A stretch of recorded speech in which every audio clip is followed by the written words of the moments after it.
Get her away from me. I don't care what sob story she has. I pay first-class money, first-class people, not charity cases. The words sliced through the cabin of American Airlines Flight 447 like a knife through silk. Every conversation stopped. Every head turned. The peaceful pre-departure atmosphere of the Dallas to Washington, D.C. route evaporated in an instant. Richard Blackwood, 52, stood in the aisle between seats 2A and 2B, his face flushed red with indignation. His $4,000 Armani suit couldn't hide the ugly entitlement radiating from every pore. Behind him, his leather briefcase lay open, spilling documents marked Blackwood Energy Federal Contract Proposal $2.3 billion. The target of his rage sat calmly in seat 2B, barely acknowledging his existence. Dr. Vanessa Clarke, 48, adjusted her thin-rimmed glasses and continued reading a thick folder labeled Federal Aviation Administration Emergency Protocol Review. Her cream-colored blazer was understated but elegant, her natural hair pulled back in a professional bun. She exuded the kind of quiet confidence that comes from years of facing down much bigger challenges than an entitled businessman having a tantrum. What Richard didn't know, what none of the 47 passengers in first class knew, was that in exactly 16 minutes he would discover he was screaming at the one woman in America who could ground every commercial aircraft in the country with a single signature. Before we dive into this incredible story, I want to know, where are you watching from? Drop your city in the comments below. And if you've ever been told you don't belong somewhere, this one's for you. Hit that subscribe button because what happens next will blow your mind. Richard Blackwood wasn't just any angry passenger. He was the CEO and founder of Blackwood Energy, a massive conglomerate worth $8.7 billion that controlled oil, natural gas, and renewable energy contracts across 3 continents. His personal net worth exceeded $2 billion accumulated over 30 years of ruthless business deals, and an unshakable belief that money could solve any problem, move any obstacle, and silence any opposition. Today was supposed to be the crown jewel of his career. He was flying to Washington, D.C. to finalize a federal energy contract that would cement his company's dominance for the next decade. The meeting with Department of Energy officials was scheduled for 3 p.m., just 4 hours after his planned arrival. Everything had been orchestrated perfectly, except for the woman sitting in 2B, who refused to acknowledge his superiority. Sarah Richard barked at the flight attendant, a woman in her mid-30s with 15 years of experience navigating difficult passengers. Sarah Mitchell approached cautiously, her practiced smile already showing signs of strain. "Yes, Mr. Blackwood. How can I help you today? Fix this." He gestured dismissively toward Vanessa without looking at her. "I specifically requested privacy for this flight. This is a business environment, not a community outreach program." Sarah's smile faltered slightly. "Sir Dr. Clarke has a valid first-class ticket. All passengers in this cabin have equal. Richard's voice rose another octave. "I spend $400,000 annually with this airline. My corporate account books over 200 flights a year. That's not equal, that's premium.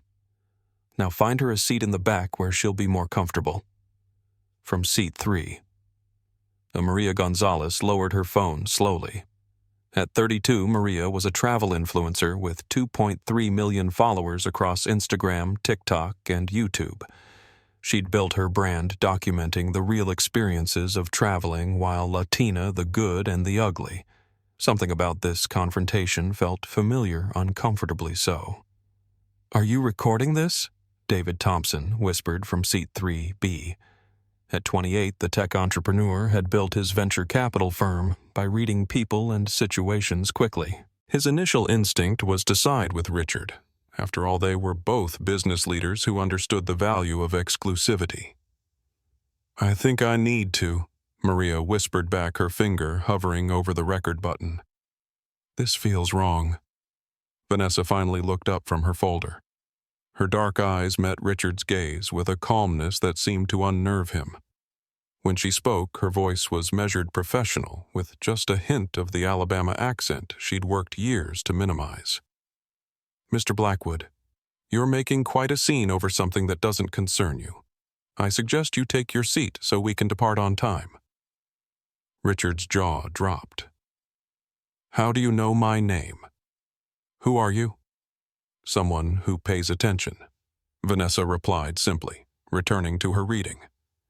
The response sent Richard into orbit. He'd built his empire on intimidation, on being the loudest, most demanding voice in every room.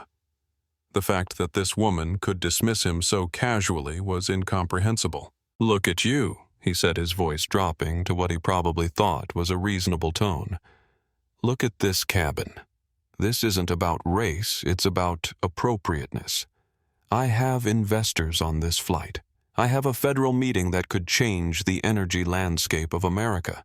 I need an environment that reflects the seriousness of my business." "Which investors?" Vanessa asked without looking up. "The ones from Kazakhstan who are under investigation for corruption, or the Saudi princes who your company paid $14 million in bribes last year?" The color drained from Richard's face. "How could you possibly know that? Lucky guess." From the galley, Sarah watched the exchange with growing alarm.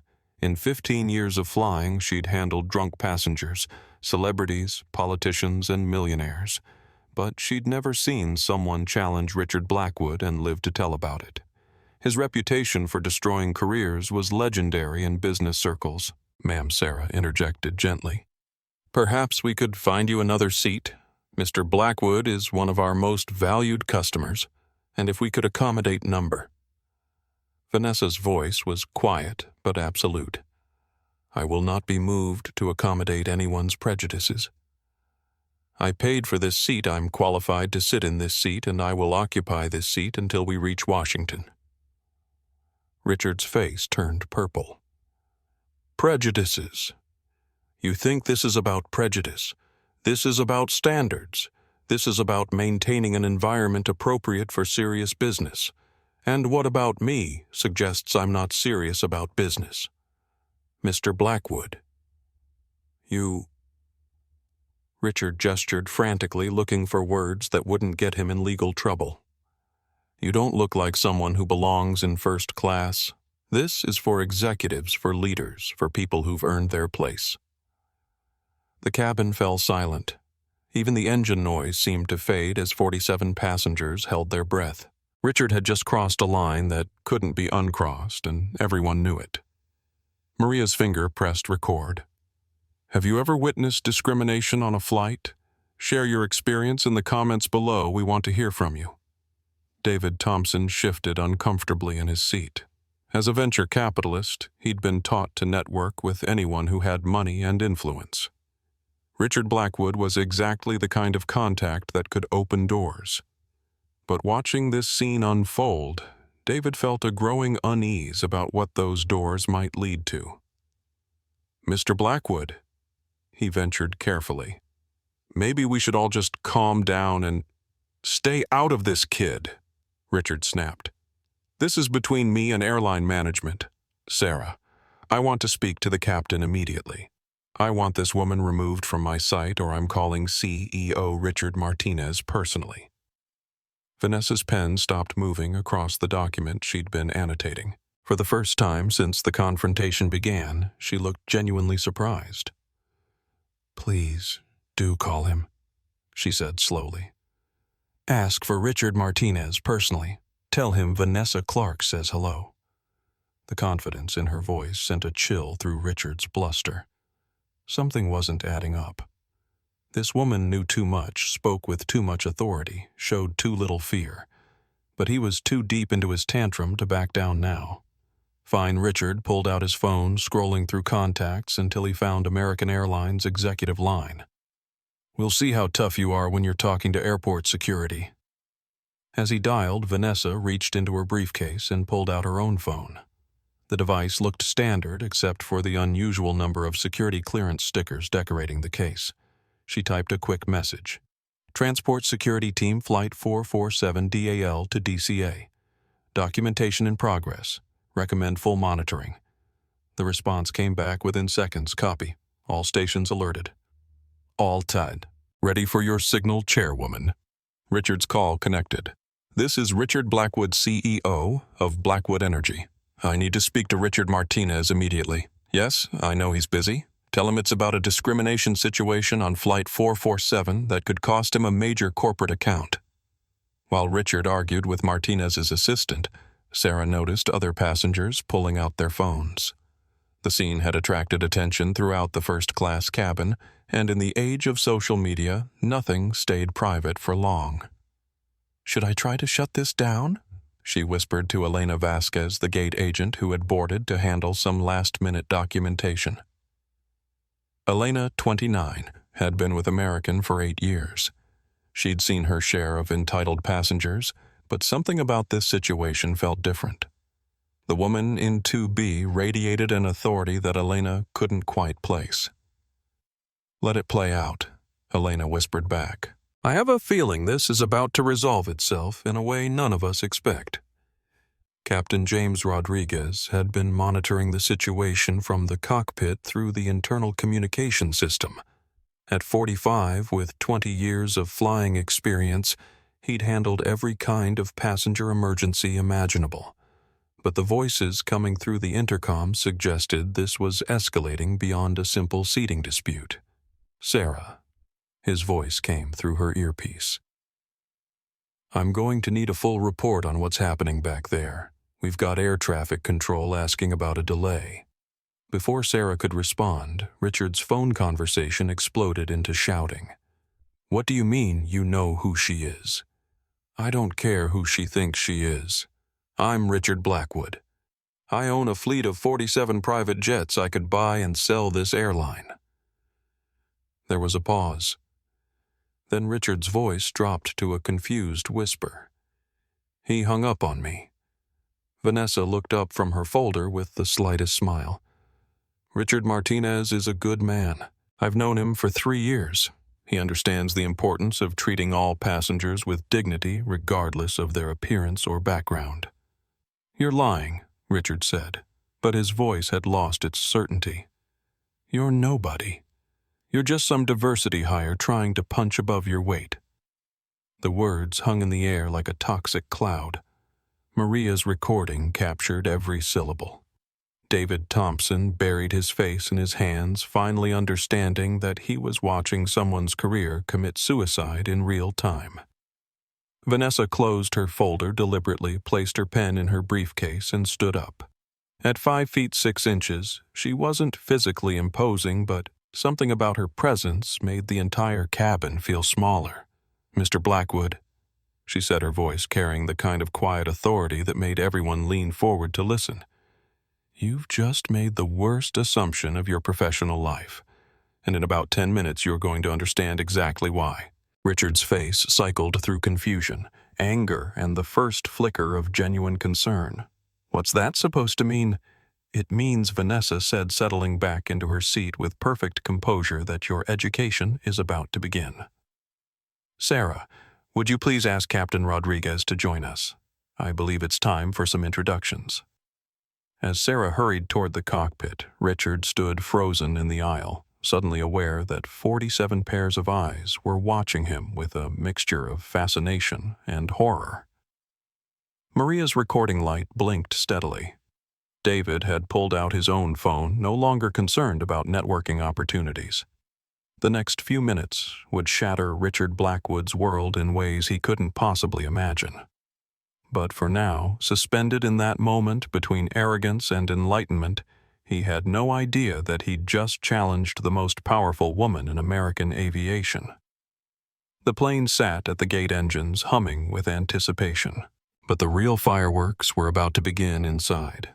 Richard Blackwood hadn't always been a monster. As Sarah watched him pace the aisle like a caged animal, she wondered how someone becomes so divorced from basic human decency that they could speak to another person the way he'd just spoken to Dr. Clarke. The answer lay in 30 years of unchecked power and the dangerous belief that success justifies any behavior. Richard had grown up in Lubbock, Texas, the son of an oil field worker who died in a pipeline explosion when Richard was 12. His mother, Maria Blackwood, cleaned houses to keep food on the table. Richard remembered the humiliation of wearing second-hand clothes, of having his electricity shut off, of watching his mother's hands crack and bleed from industrial cleaning chemicals. At 18, he'd sworn he would never be powerless again. The oil boom of the 1990s gave him his chance, working 18-hour days in the Texas heat. Richard learned that the energy business rewarded aggression, ruthlessness, and an ability to make others fear you. By 30, he owned 3 drilling operations. By 40, he'd merged those into Blackwood Energy and begun acquiring competitors through hostile takeovers. The problem with climbing out of powerlessness through domination is that you never stop needing victims to feel secure. Richard's success hadn't healed his childhood wounds, it had weaponized them. Every boardroom had to have someone he could diminish. Every negotiation required someone to lose completely. Every social situation demanded that he establish his superiority immediately and absolutely. Standing in the aisle of Flight 447, Richard felt that familiar panic rising in his chest, the same panic he'd felt as a 12-year-old watching his mother beg the electric company for more time. Someone was challenging his authority, refusing to acknowledge his superiority, and treating him like he didn't matter. It was his greatest fear made manifest being powerless again. What Richard couldn't see was that his reaction to Dr. Vanessa Clarke revealed everything about his character and nothing about hers. Dr. Vanessa Clarke had also known powerlessness, but her response had been entirely different. Born in Tuskegee, Alabama in 1975, Vanessa was the daughter of Colonel Marcus Clarke, one of the last living Tuskegee airmen. Her father had fought Hitler's Air Force in the skies over Europe, then come home to a country that wouldn't let him vote. But Marcus Clarke had never let bitterness consume his love for aviation. "Baby girl," he'd tell 7-year-old Vanessa as they watched planes overhead, "those machines don't see color. Physics doesn't care about prejudice. If you understand the science, you can master the sky." Vanessa had taken those words to heart. While other children played house, she built model airplanes. While teenagers dated, she studied aerodynamics. Her mother, Dr. Angela Clarke, a mathematics professor at Tuskegee University, ensured Vanessa's education was uncompromising. At MIT, Vanessa was one of only 3 African American students in the aerospace engineering program. The isolation was crushing. Professors questioned her preparation. Classmates assumed she was there through affirmative action. Study groups somehow formed around her without including her. But Vanessa had her father's resilience and her mother's precision. She graduated summa cum laude, earned her Ph.D. in 4 years, and immediately went to work for NASA. Her doctoral thesis on aviation safety protocols had revolutionized how the industry thought about preventing human error. The Federal Aviation Administration recruited her in 2010. By 2018, she was the youngest deputy administrator in the agency's history. When the previous chairman retired, President Biden had personally called to ask if she was ready to lead. "Dad," she'd called Marcus that night, "I think I'm about to become responsible for every airplane in America." "Baby girl," the 98-year-old veteran had replied, "Your great-grandmother was born into slavery. I fought Nazis. Your generation gets to run things. It's about time." But being chairwoman of the Federal Aviation Administration wasn't just about technical expertise. It meant overseeing an industry where discrimination complaints had increased 340% in the past 5 years. It meant investigating why passengers like her were routinely questioned, moved, or removed from flights, while white passengers like Richard faced no such scrutiny. 3 months ago, her office had received a cluster of complaints about the Dallas-Washington corridor. Successful African-American professionals, doctors, lawyers, executives reported being challenged, humiliated, or denied services that white passengers received automatically. The complaints had a pattern. They typically involved flights with wealthy white passengers who demanded special treatment. Rather than assign investigators, Vanessa had decided to experience the route herself. She'd booked this flight under her own name with her own credit card, wearing professional but unremarkable clothing. She wanted to see if the reports were accurate. Sitting in seat 2B, listening to Richard Blackwood's tirade, she had her answer. The other passengers watching this confrontation had their own stories, their own reasons for caring about what happened next. Maria Gonzalez had built her 2.3 million follower travel blog around honest documentation of bias in the travel industry. At 32, she'd experienced everything from hotel clerks who spoke to her in broken English despite her American accent to airline agents who questioned whether her business class tickets were legitimate. "My followers trust me to show the real world of travel," she'd told her producer last month. "Not just the Instagram perfect moments, but the moments when the world shows you that it doesn't think you belong." Recording Richard's meltdown wasn't opportunism, it was journalism. David Thompson's involvement was more complicated. At 28, the venture capitalist had worked hard to build relationships with powerful executives like Richard. His firm, Thompson Ventures, specialized in energy sector investments. Richard Blackwood had been on his networking list for 2 years, but watching Richard's behavior, David felt the uncomfortable realization that success in his industry might require tolerating or even enabling this kind of treatment of others. The question was whether he was willing to sacrifice his conscience for his career. Sarah Mitchell had joined American Airlines 15 years ago because she loved travel and wanted to see the world.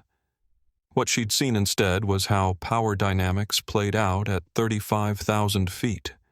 Wealthy passengers who treated crew members like servants. Business leaders who believed first-class tickets granted them ownership of the cabin. She'd filed 3 reports about passenger discrimination in the past year. Each time, management had asked her to de-escalate rather than enforce policy. The message was clear: valuable customers had different rules. Standing in the galley, watching Dr. Clarke maintain her dignity under assault, Sarah felt something crystallize in her mind. If management wouldn't stand up for passengers, maybe it was time for crew members to. Captain James Rodriguez represented the old guard of aviation pilots who remembered when flying was considered a public service, not just a profit center. At 45, with 2 decades of experience, he'd noticed the increasing hostility in cabins as airlines prioritized revenue over respect.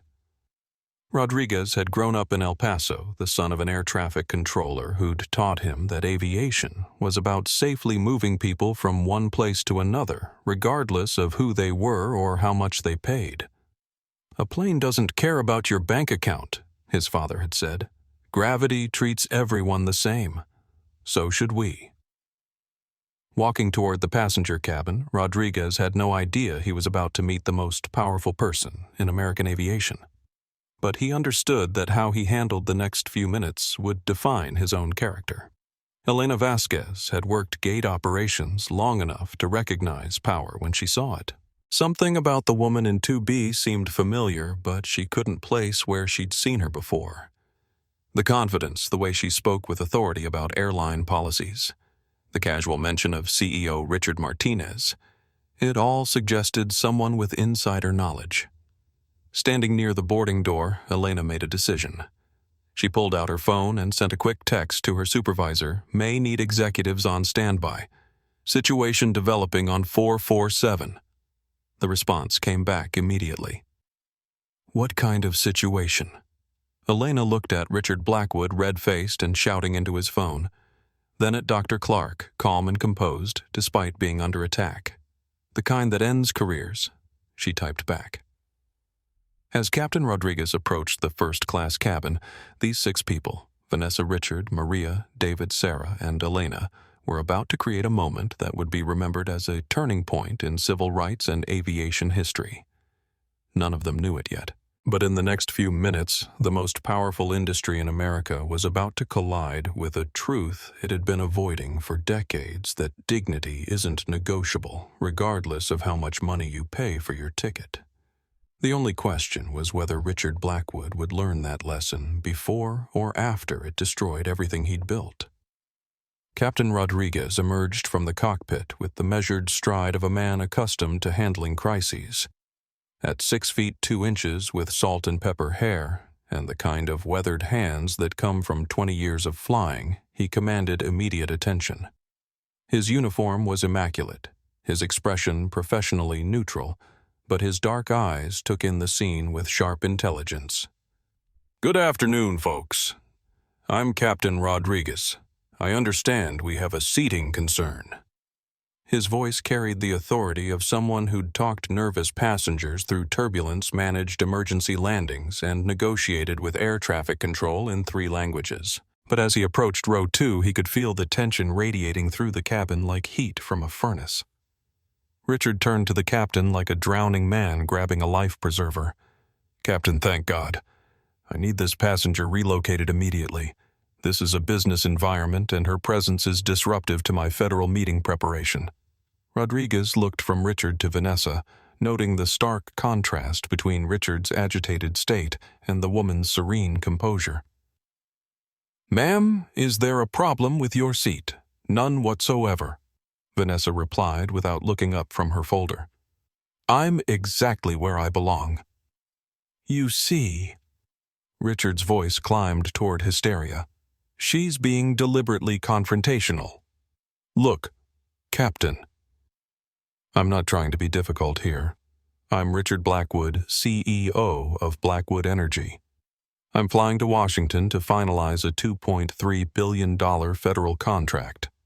I need a professional atmosphere, not whatever this is." Rodriguez had dealt with entitled passengers before, but something about Blackwood's demeanor set off alarm bells. The man wasn't just angry. He was desperate, like someone whose worldview was being challenged in a fundamental way. "Mr. Blackwood, all passengers in first class have paid for the same service and deserve the same respect. If you're uncomfortable with the current seating arrangement, we'd be happy to relocate you to business class." The suggestion hit Richard like a physical blow. "Relocate me. I spent $8,000 on this seat. I have Platinum Elite status. You want me to move because she's here. I want you to sit down so we can depart on time," Rodriguez said firmly. "This aircraft has 312 passengers who would like to reach Washington on schedule." "This isn't about the schedule." Richard's voice broke with frustration. "This is about standards. This is about maintaining appropriate boundaries." From row 3, Maria continued recording her phone, capturing every word. Her live stream had attracted over 8,000 viewers in the past 10 minutes, with comments flooding in from around the world. "What boundaries would those be, sir?" Rodriguez asked, his tone dangerously quiet. Richard realized he was approaching another precipice, but his anger had long since overwhelmed his judgment. "Look around this cabin, Captain. Look at the other passengers. Look at me. We're business leaders, professionals, people who've earned their place here. We share certain expectations about our environment. And what expectations are those? Comfort. Compatibility. People who understand the protocol of first-class travel." Maria's viewers were exploding with outrage. Comments streamed across her screen. "Is this really happening? Someone, please tell me this is fake. How is this airline allowing this?" David Thompson found himself in an impossible position. Part of him wanted to defend Richard, not his words, but his right to feel comfortable on a flight he'd paid for. Another part of him recognized that comfort built on someone else's exclusion wasn't comfort at all. It was privilege. "Mr. Blackwood," David said carefully, "maybe we should all just stay out of this," Richard snapped. "This is between me and the airline. Captain, I'm going to make this simple for you. Either you move her, or I'm calling the Department of Transportation, the Better Business Bureau, and every business journal in America. Is this really the hill you want to die on?" Rodriguez had been flying long enough to recognize a bluff when he heard one.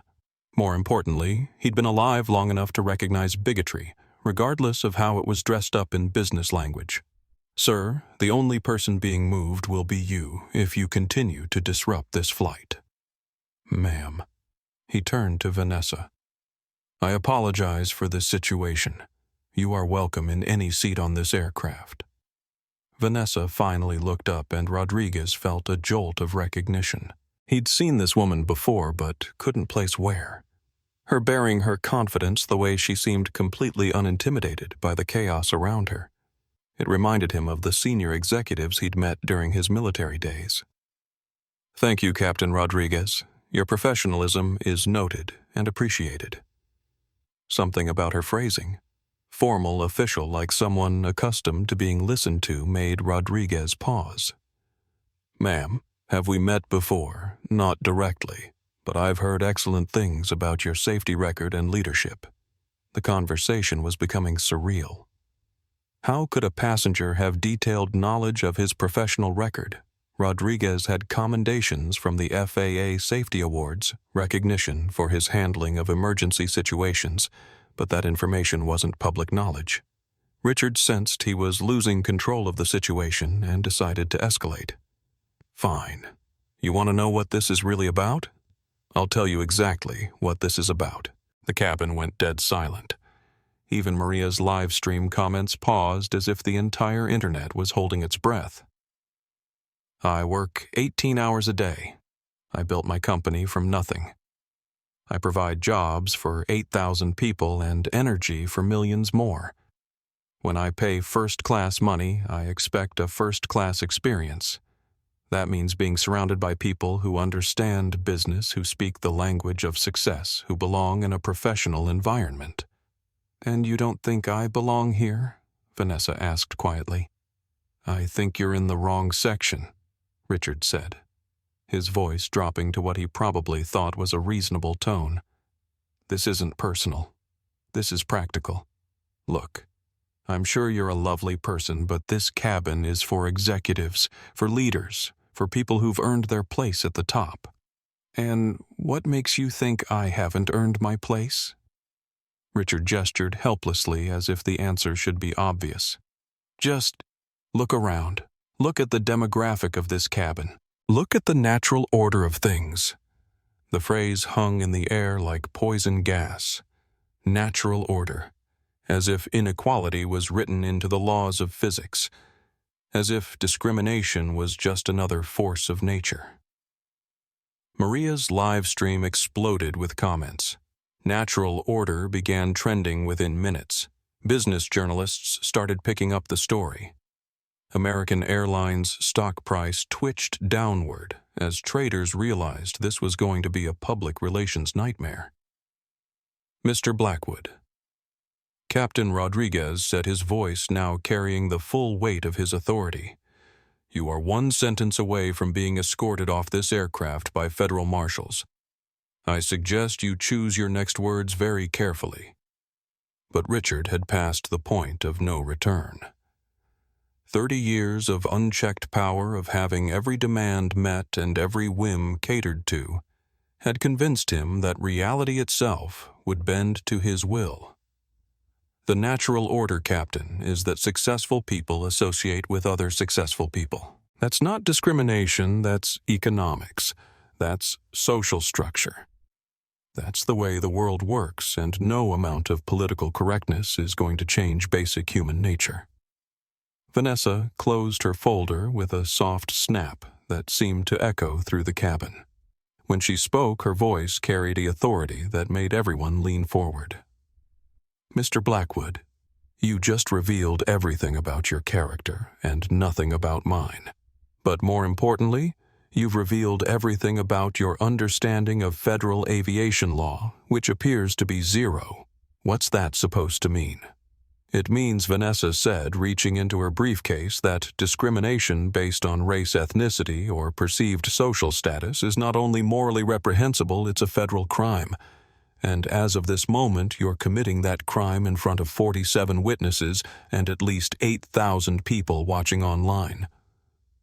Richard's face went through several colors before settling on gray. You can't be serious. You can't be... I never mentioned race. I never said anything about You mentioned natural order, appropriate demographics, and social structure.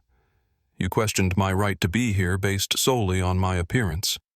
You demanded I be moved to the back where I would be more comfortable. Those aren't business concerns, Mr. Blackwood. They're civil rights violations. The silence that followed was deafening. Even the engine noise seemed muted as 47 passengers processed what they'd just witnessed. David Thompson felt sick to his stomach. This was what networking in his industry looked like. This was the kind of person he'd been trying to build relationships with. Sarah Mitchell realized she'd just watched someone confess to federal crimes on camera while she stood by and did nothing to stop it.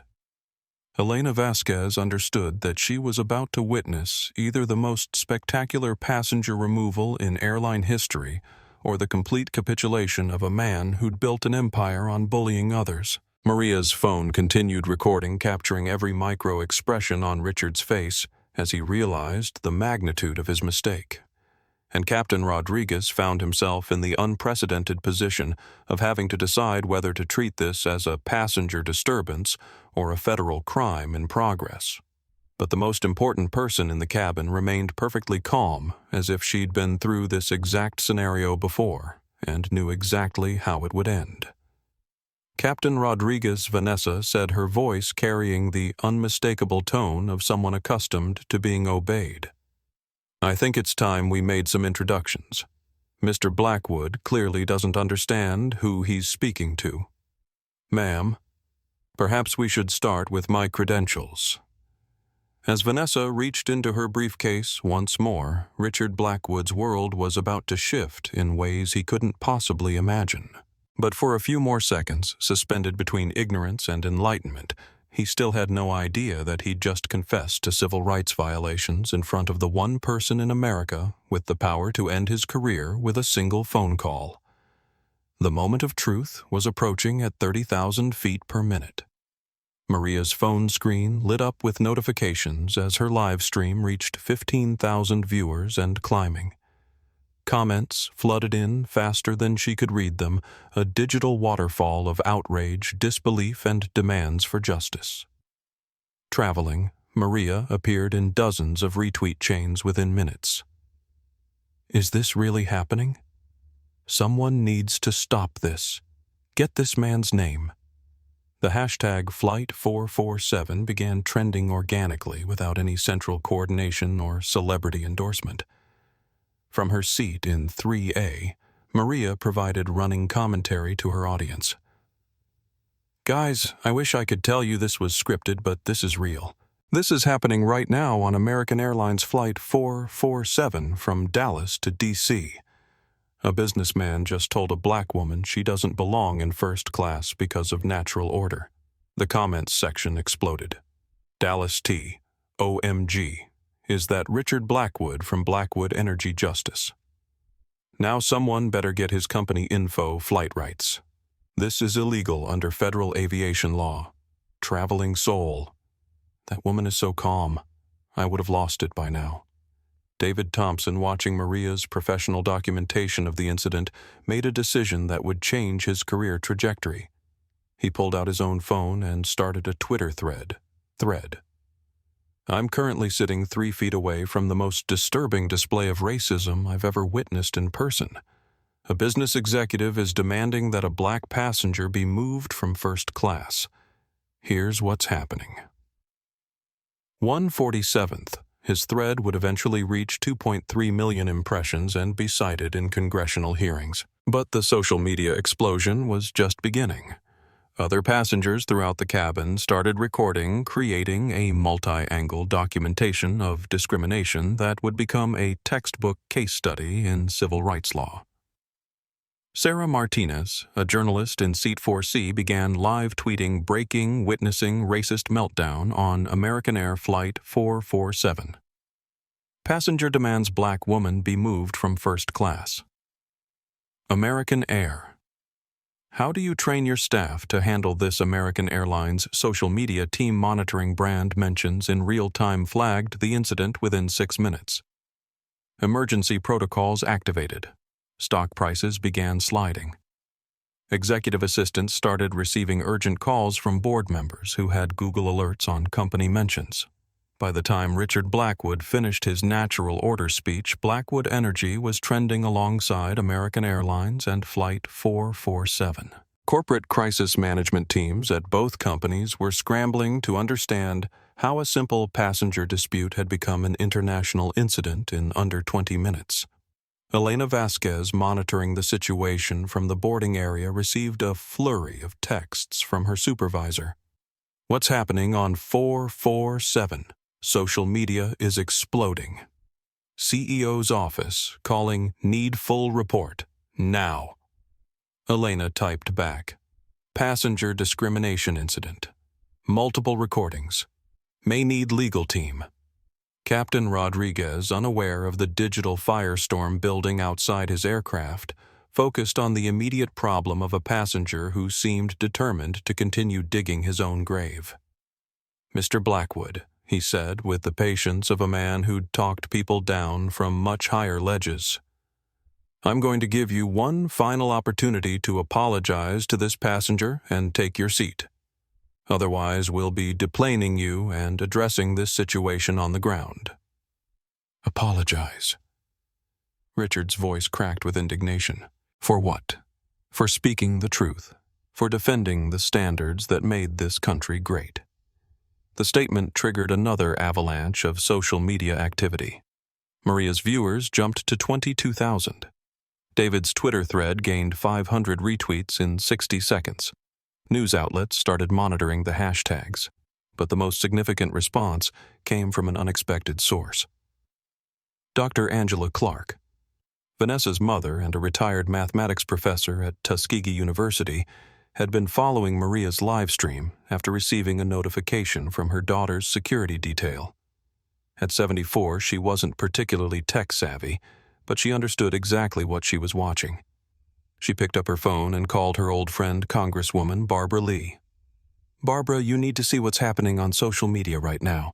My daughter is being harassed on a commercial flight, and it's being broadcast live to thousands of people." Congresswoman Lee, a senior member of the Transportation and Infrastructure Committee, immediately called her chief of staff. Within minutes, congressional staffers were monitoring the situation and preparing statements. The ripple effects spread outward like concentric circles from a stone dropped in still water. Dr. Marcus Clark Vanessa's 98-year-old father and Tuskegee Airman was watching from his assisted living facility in Alabama. His nurse, recognizing the name Dr. Vanessa Clarke from news coverage of her FAA appointment, called the local NAACP chapter. Within 30 minutes, civil rights organizations across the country were mobilizing. Press releases were drafted. Legal teams were contacted. The machinery of social justice, honed by decades of fighting discrimination, roared to life. But the most powerful response came from inside the aircraft itself. James Wilson, a passenger in seat 5A, was a federal prosecutor specializing in civil rights violations. He'd been quietly recording since Richard's first outburst, recognizing immediately that he was witnessing potential federal crimes. He sent a quick text to his colleague at the Department of Justice documenting civil rights violation in progress on commercial flight. "May need immediate investigation." The response came back within minutes. "Send everything. DOJ, Civil Rights Division, standing by." Dr. Patricia Morgan, seated in 6B, was the dean of Harvard Law School. She'd built her career fighting discrimination in higher education and recognized the legal implications of Richard's statements immediately. Her tweet would be retweeted by every major legal scholar in the country. Witnessing textbook case of 42 U.S.C., Section 1981, violation on American Air. Passenger openly advocating for racial segregation on commercial flight. This is why we study civil rights law. The academic legal community erupted.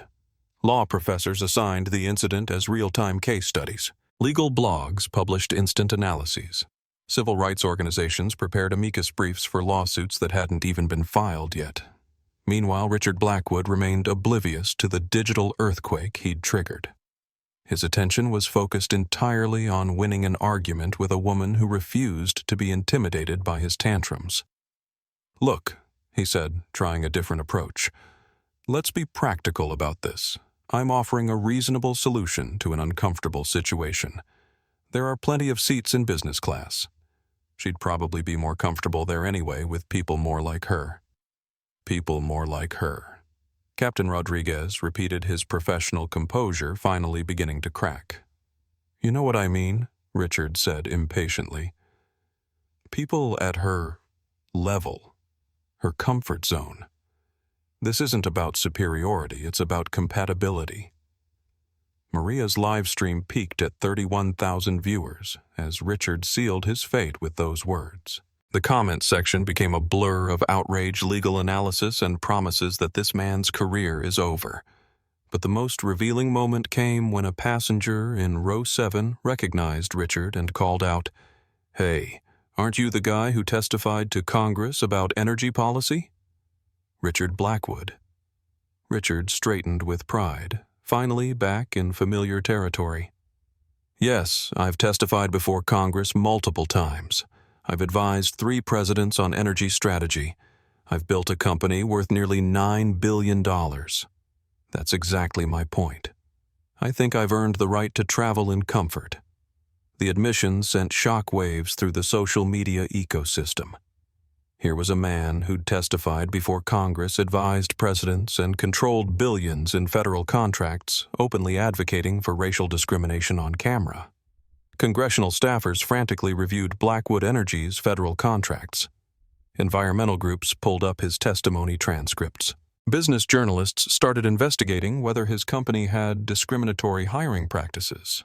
David Thompson watched his networking target destroy himself in real time and made a decision that would define his character. He stopped recording and called his business partner. "Cancel the Blackwood Energy meeting. Remove them from our investment targets. And draft a statement condemning discrimination in business partnerships." His partner tried to argue Blackwood Energy represented potentially massive returns. But David had seen enough. Some profits weren't worth the moral cost. As Richard continued ranting, oblivious to the digital revolution building around him, Vanessa Clarke sat quietly, occasionally taking notes in her folder. She wasn't angry or upset. She was documenting. Every word, every gesture, every revelation of character was being preserved for the report that would reshape American aviation. What Richard couldn't see was that his tantrum had already cost him everything he'd worked for. His federal contracts were being reviewed. His company's stock was falling. His board of directors was convening an emergency meeting, and the woman sitting calmly in seat 2B had the power to ensure that his behavior had consequences far beyond social media embarrassment. But Richard Blackwood had no idea who he was really talking to. That education was about to begin. The moment Captain Rodriguez approached Vanessa's seat, the entire dynamic in the cabin shifted. Experienced passengers could sense when something significant was about to happen, and the conversations throughout first class dropped to whispers. "Ma'am," Rodriguez said, his voice carrying newfound respect. "I feel like I should know you. Have we worked together before?" Vanessa looked up from her folder, and for the first time since the confrontation began, she smiled. It wasn't a warm smile. It was the kind of expression worn by someone who was about to educate a room full of people who thought they understood power. "Not directly, Captain Rodriguez. But I've reviewed your safety record, your emergency response protocols, and your crew leadership evaluations. They're all exemplary." Rodriguez felt a chill run down his spine. "Ma'am, that information isn't publicly available. Only FAA officials have access to." His voice trailed off as understanding dawned. Richard, still standing in the aisle like a man convinced of his own righteousness, laughed harshly. "Oh, this is rich. She's pretending to be some kind of government official now. What's next? Are you going to claim you're the president?" Vanessa reached into her briefcase with deliberate slowness. Every eye in the cabin followed her movement as she withdrew a black leather credential case. The gold seal of the United States government caught the cabin lights as she opened it. "I'm Dr. Vanessa Clarke," she said, her voice carrying the full weight of federal authority. Chairwoman of the Federal Aviation Administration. The silence that followed was so complete that the only sound was the gentle hum of the aircraft's ventilation system. 47 passengers held their breath as the implications of that statement sank in. Maria's live stream exploded. Comments flooded in so fast they became unreadable. Holy shit, did she just say FAA chairwoman? This man just discriminated against the head of the FAA. He's so screwed. Someone screenshot this moment. Captain Rodriguez felt his knees go weak. Ma'am, Chairwoman Clarke, I had no idea you were on board. That was intentional, Captain. I'm conducting an undercover civil rights investigation into discrimination complaints on this route. Mr. Blackwood has just provided me with more evidence in 20 minutes than my investigators gathered in 3 months. Richard's face cycled through confusion, disbelief, and then stark terror as the reality of his situation became clear. You're lying, he whispered. You can't be... You don't look like what Mr. Blackwood? Like someone who runs the largest aviation safety organization in the world? Like someone who oversees 44,000 employees and an $18.6 billion budget? Like someone who has the authority to ground every aircraft in American airspace with a single phone call? The color drained from Richard's face entirely. His legs seemed to give way and he grabbed the back of Maria's seat for support. This can't be happening, he muttered. This can't be real. David Thompson, who had been recording everything on his phone, slowly lowered the device. He was watching the most spectacular professional suicide in corporate history, and he finally understood the true cost of Richard's worldview. Elena Vasquez, monitoring from the boarding door, received a text from airline headquarters. Chairwoman Vanessa Clarke is on flight 447. Repeat the FA. Chairwoman is on your aircraft. All department heads notified. CEO Martinez requests immediate report. Elena's hands shook as she typed back. Chairwoman was subjected to racial discrimination by passenger Richard Blackwood.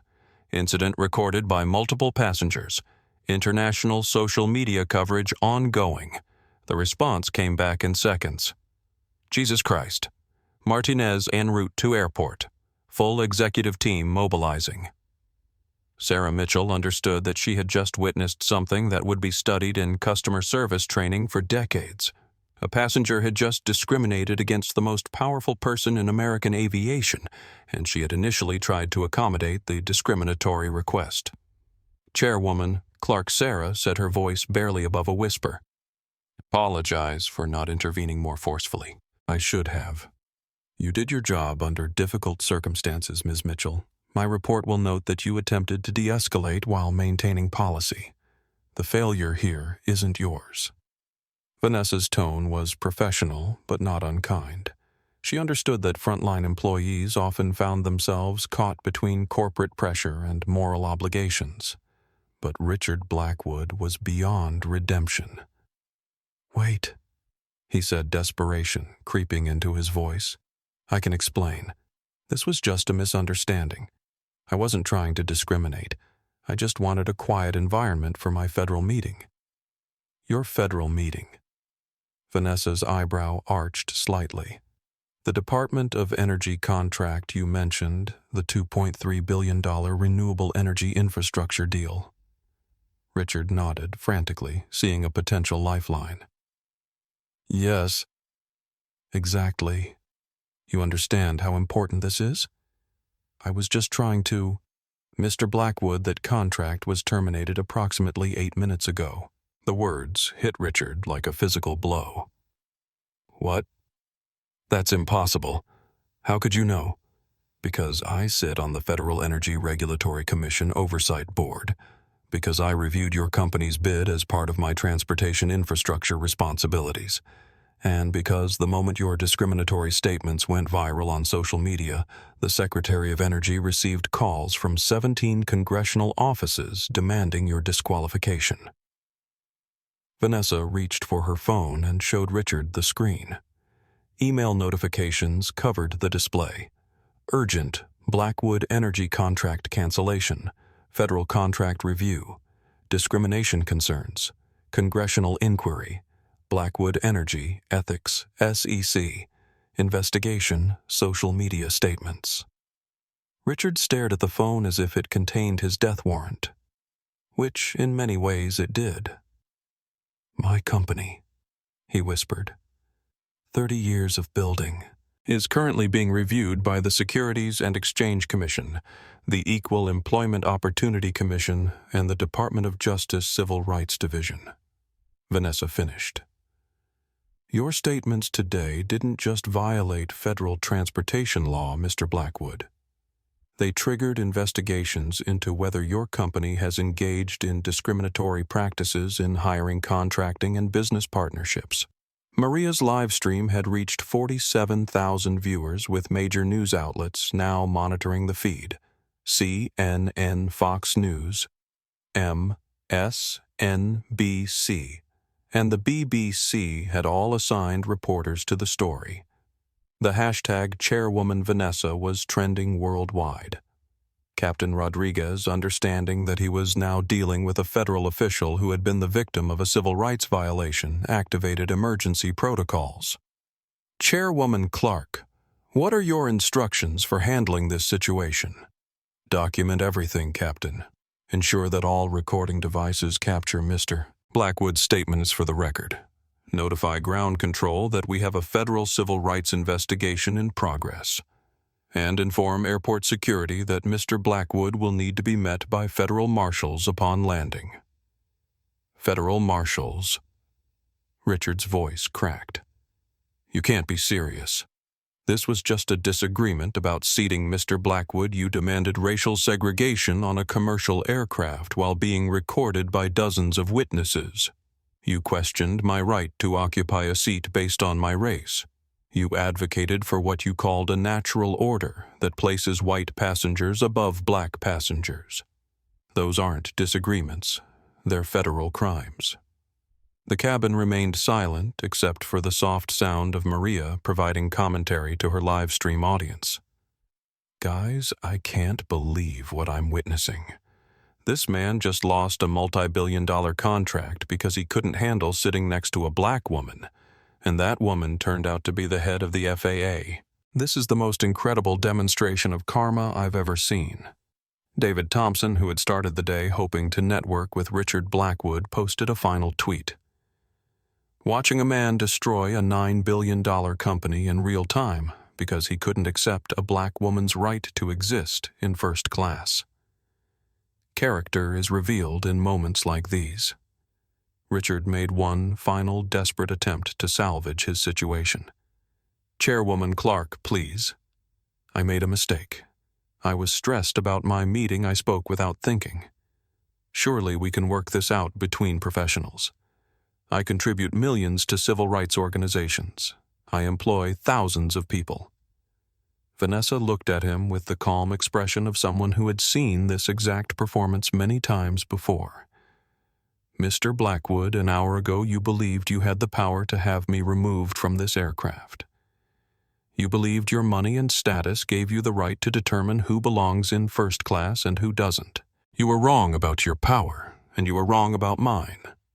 She stood up, her slight frame somehow commanding the attention of every person in the cabin. "But more importantly, you were wrong about the fundamental principle that governs American aviation.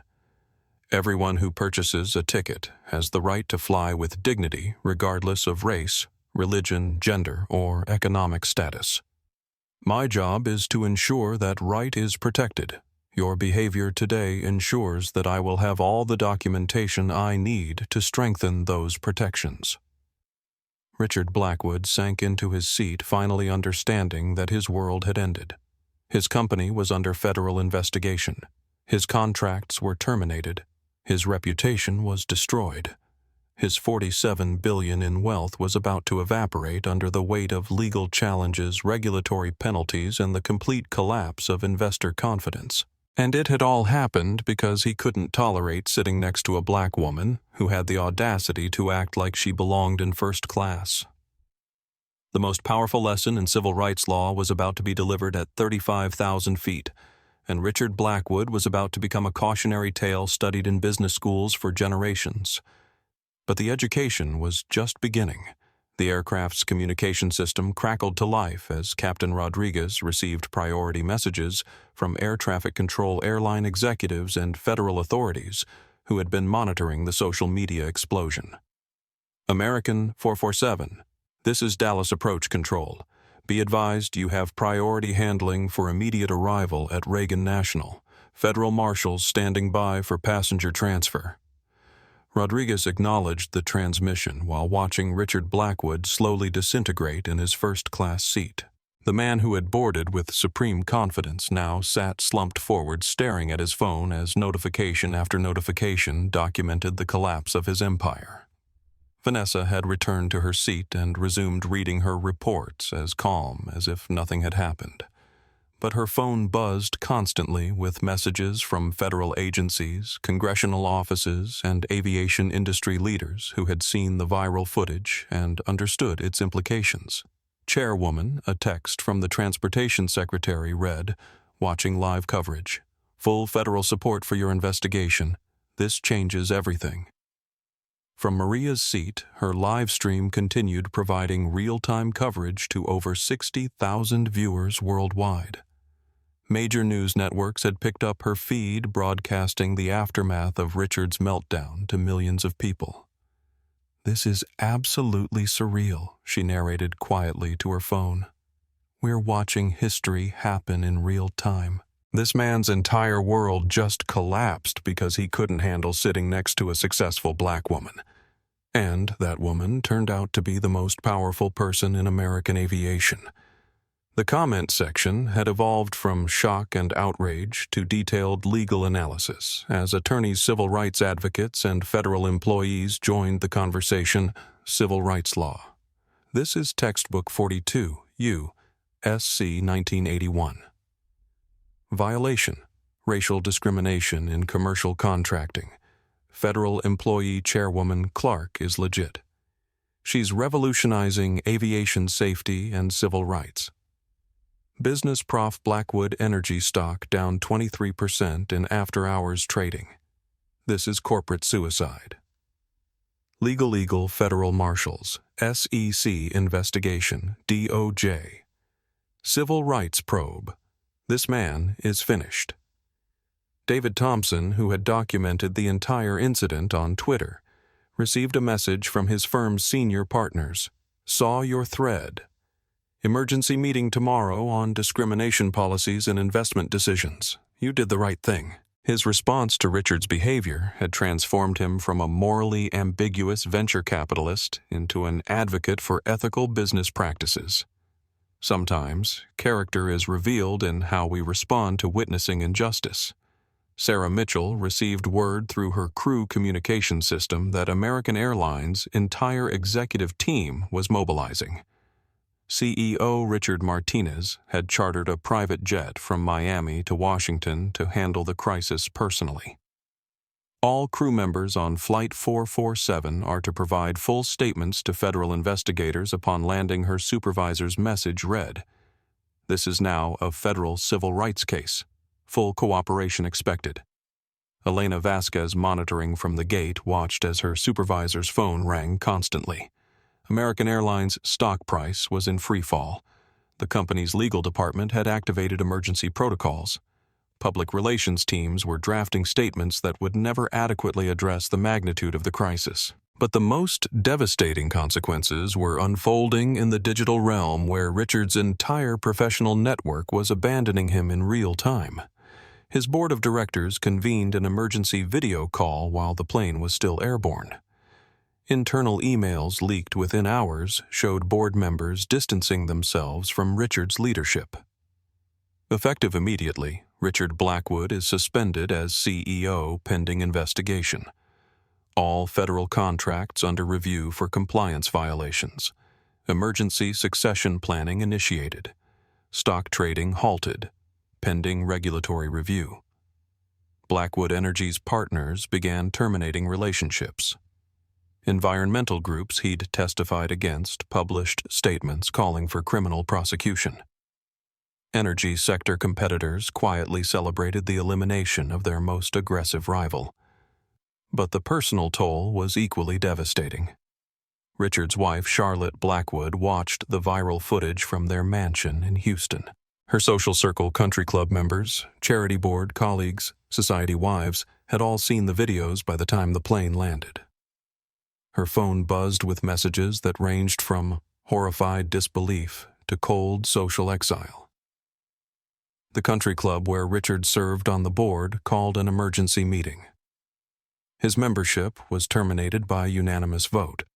The children's school where the Blackwoods were major donors requested that Charlotte remove her name from the scholarship fund. Richard's adult children released a joint statement through their attorney. "We are horrified by our father's behavior and categorically reject his views. We do not condone discrimination in any form and are pursuing legal action to distance ourselves from his business empire." Even his personal staff began abandoning him. Timothy, his longtime assistant, submitted his resignation via email while the plane was still in the air. "I cannot in good conscience continue working for someone whose values are fundamentally opposed to human dignity." Meanwhile, Vanessa continued working on her aviation safety reports, as if she hadn't just triggered the most spectacular corporate collapse in recent history. Her calm professionalism in the face of discrimination had become a masterclass in dignity under pressure. A message from President Biden appeared on her secure phone. "Saw the coverage. Proud of your composure and professionalism. When you're ready, let's discuss how this changes our transportation civil rights agenda." Congressional leaders from both parties issued statements supporting Vanessa and condemning discrimination in transportation. House Speaker Johnson called for immediate hearings on aviation civil rights. Senate Majority Leader Schumer announced legislation to strengthen federal anti-discrimination enforcement. But perhaps the most powerful response came from ordinary people who saw themselves in Vanessa's experience. "I Am Vanessa Clarke" began trending as Black professionals shared their own stories of discrimination in business travel. Airlines, hotels, and corporate travel departments faced unprecedented scrutiny as travelers demanded accountability for bias in service delivery. The National Association for the Advancement of Colored People announced a federal lawsuit against Blackwood Energy for discriminatory practices. The Equal Employment Opportunity Commission opened an investigation into the company's hiring and promotion records. The Securities and Exchange Commission froze Blackwood Energy's assets pending a complete audit. As Flight 447 began its descent into Washington, Richard Blackwood sat in first class, surrounded by the wreckage of everything he had built. His phone showed a cascade of disasters: federal investigations terminated, contracts, regulatory sanctions, criminal referrals, civil lawsuits, and complete social ostracism. The man who had believed his money made him untouchable had learned that character matters more than cash. The executive who had thought his status gave him the right to discriminate against others had discovered that justice doesn't recognize net worth. But the most profound lesson was simpler dignity isn't negotiable, regardless of how much you pay for your ticket. Captain Rodriguez announced the final approach to Reagan National Airport, where federal marshals, FBI investigators, and the largest media gathering in aviation history waited on the tarmac. Richard Blackwood's flight was about to end, but his real journey through the federal justice system was just beginning. The woman he had tried to humiliate sat quietly in seat 2B. Having demonstrated that quiet strength combined with institutional authority could move mountains, or in this case, could ground a man who thought he could fly above the law. As Flight 447 touched down at Reagan National Airport, the aircraft rolled past a scene that looked more like a movie set than a typical arrival gate. Federal marshals stood in formation on the tarmac. News vans lined the perimeter road. Camera crews positioned themselves for optimal footage of what had become the most watched aircraft arrival in modern history. Inside the cabin, Richard Blackwood sat motionless, staring at his hands as if trying to understand how everything had gone so wrong so quickly. The man who had boarded the flight as a billionaire energy executive would deplane as a federal civil rights defendant, whose name had become synonymous with corporate discrimination. Vanessa Clarke gathered her papers with the same calm efficiency she'd maintained throughout the confrontation. Her folder, the aviation safety reports that Richard had dismissed as irrelevant, contained documentation that would reshape civil rights enforcement in American transportation. Ladies and gentlemen, Captain Rodriguez announced, his voice carrying new weight after witnessing history unfold in his cabin. Please remain seated until federal officials have concluded their investigation. The marshals boarded first, followed by FBI agents from the Civil Rights Division and investigators from the Department of Transportation. Their demeanor was professional but unmistakably serious. This wasn't a routine passenger disturbance, but a federal case that would be studied for generations. Mr. Blackwood, the lead marshal, said quietly, "You're under federal investigation for civil rights violations under 42 U.S.C., Section 1981. You have the right to remain silent." As Richard was read his rights and escorted off the aircraft, the other passengers sat in stunned silence. Many had witnessed discrimination before, but few had seen such immediate, complete consequences for bigoted behavior. Maria ended her live stream with a message to her 75,000 viewers. Sometimes justice happens in real time.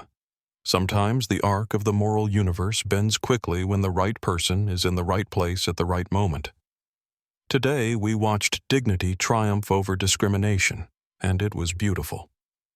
Her final video would be viewed over 12 million times and become required viewing in civil rights law courses at universities across the country. David Thompson posted his concluding thoughts. "I came on this flight hoping to network with a powerful CEO. I learned instead that true power comes from character, not cash. Thank you, Chairwoman Clarke, for the lesson." His transformation from amoral venture capitalist to ethical business leader would inspire similar changes throughout the financial sector as investment firms began incorporating civil rights compliance into their due diligence processes.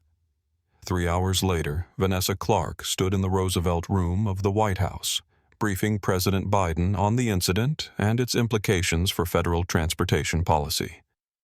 "Madam Chairwoman," the President said, "what you experienced today isn't just personal. It's emblematic of challenges facing millions of Americans who travel while black, brown, or different. How do we ensure this never happens again?" Vanessa's response was characteristically measured and profound. "Mr. President, we strengthen the systems that protect dignity. We make discrimination costly and compliance rewarding. And we ensure that every American understands that civil rights aren't suggestions, they're guarantees." Within 30 days, the Vanessa Clarke Aviation Civil Rights Act passed Congress with overwhelming bipartisan support.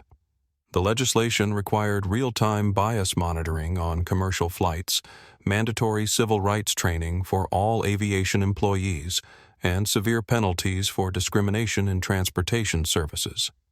The law's most innovative provision established the Clarke Standard, a requirement that airline executives personally certify their company's commitment to civil rights with criminal liability for knowingly false statements. Richard Blackwood's legal journey became a cautionary tale that resonated far beyond aviation. Federal prosecutors charged him with civil rights violations, securities fraud for misrepresenting his company's compliance with federal anti-discrimination laws, and conspiracy to violate constitutional rights. The trial broadcast live on Court TV featured testimony from dozens of Blackwood Energy employees who described a corporate culture built on exclusion and bias. The company's hiring records showed clear patterns of discrimination.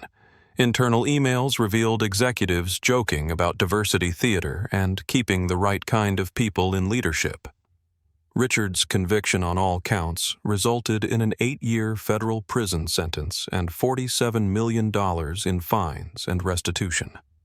Blackwood Energy collapsed within 6 months, its assets distributed to employees who had been victimized by discriminatory practices. But the most powerful impact of Flight 447 wasn't legal or corporate, it was cultural.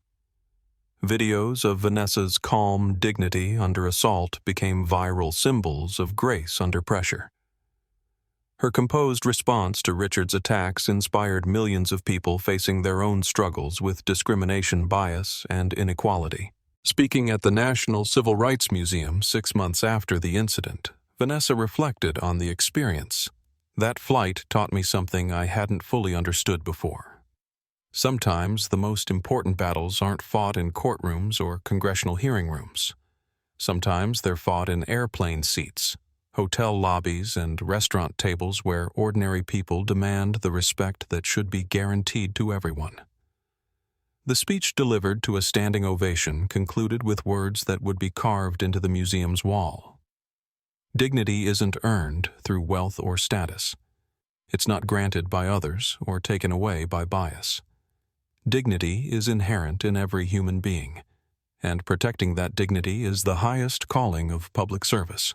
For Richard Blackwood, the flight ended his career and freedom. For Vanessa Clarke, it became the defining moment of a legacy built on ensuring that no American would face discrimination while pursuing life, liberty, and the pursuit of happiness, whether in first class or economy.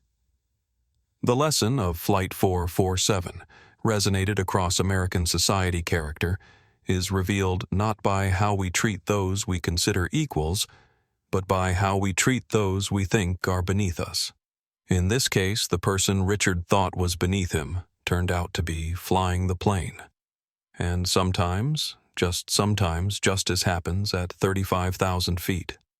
If you've ever felt like you didn't belong somewhere, this story is yours. Share your experience below. Every voice matters. Hit that subscribe button and ring the notification bell because these stories need to be told, and your support helps us keep bringing you powerful content that makes a difference. Drop a like if this story moved you and share it with someone who needs to hear that dignity and justice can triumph over hatred and prejudice. Let's build a community where everyone's story matters and where standing up for what's right creates real change. Until next time, remember that quiet strength can change the world. Your voice matters. Your dignity matters. And sometimes the person you underestimate is exactly the one who can reshape everything. Thank you for watching, and we'll see you in the next story.